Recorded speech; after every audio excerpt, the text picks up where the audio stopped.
আমি প্রথম যখন ফেসবুকে ভিডিও বানাই, ভিডিও আপলোড করি, অনেকে অনেক কথা বলছে, এমনকি এখনো বলে। তাদের কথায় আমার কিছু যায় আসে না। কারণ কি, আমার অ্যাডভান্স রিলস থেকে আমার মান্থলি কিছু টাকা আসে।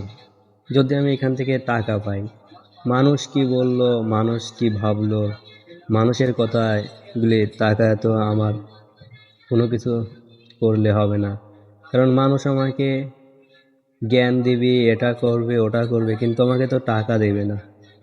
তাই মানুষ যে যাই বলো, ভালো কিছু দিয়ে আপনাদের মন জয় করে অনলাইনে থাকতে চাই, একজন কন্টেন্ট ক্রিয়েটর হতে চাই।